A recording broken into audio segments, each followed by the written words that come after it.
Baahubali kind of cinema. అబ్బా, నేను ఎప్పుడు బాహుబలి కావాలంటే 100 రూపాయలు పెట్టి చూడడం ఈజీ, దాన్ని చేయడం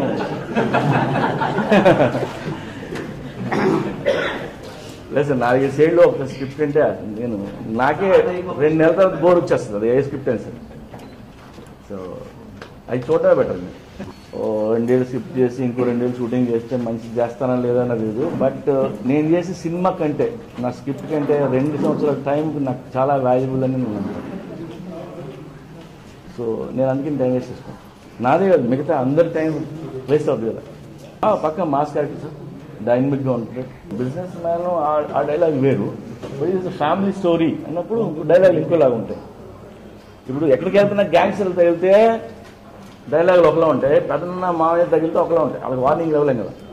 సో సరే, ఇంట్లో సో నాకు సినిమాలు చేయడం ఇష్టమే.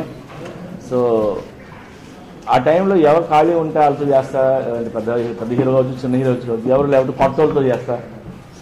సో నేను ఆపడం ఇష్టం ఉంటుంది నాకు అంతకంటే. అలాగే ఈ సినిమా తర్వాత పెద్ద సినిమా మళ్ళీ చేయాలి, నేను ఎవరి కోసం వెయిట్ చేయడం కూడా. పోకిరి సినిమా టైటిల్ మీకు బ్యాడ్ ఉండొచ్చు, బట్ పోలీస్ అకాడమీలో ఐపీఎస్ ఆఫీసర్లు అందరికీ ఎవ్రీ ఇయర్ ఇప్పటికీ లాస్ట్ 10 years నుంచి చూపిస్తున్నారు.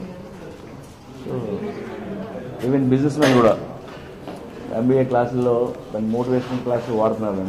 మనం ఎవరికి టిప్పులు ఇవ్వాల్సిన అవసరం లేదు, కొటేషన్ చెప్పాల్సిన అవసరం లేదు. లైఫ్ అందరి సరదా తెచ్చేస్తుంది, అందరికీ ఎవరికైనా అర్థమైపోతుంది.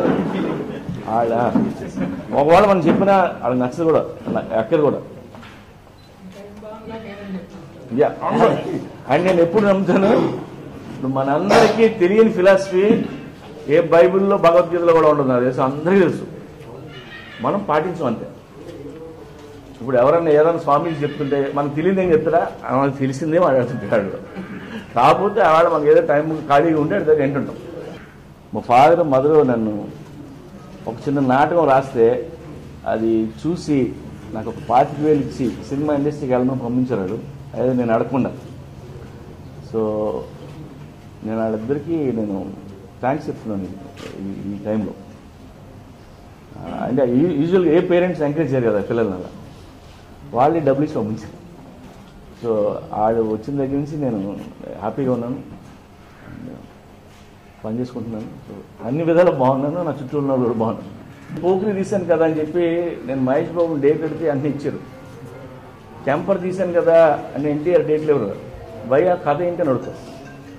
సో నా ప్రతి సినిమాకి నా ప్రొడ్యూసర్ని హీరోని నేను ఇంప్రెస్ చేయాలి, అప్పుడే సినిమా స్టార్ట్ అవుతుంది. సో 100 సినిమాలు తీసిన ప్రాసెస్ అదే, ఏ సినిమా తీయకపోయినా ఆడికి ప్రాసెస్ అదే. సో కొత్త వాళ్ళు ఎవరు ఉంటాడు, కథలతో రావాలి, ఇంప్రెస్ చేయాలి.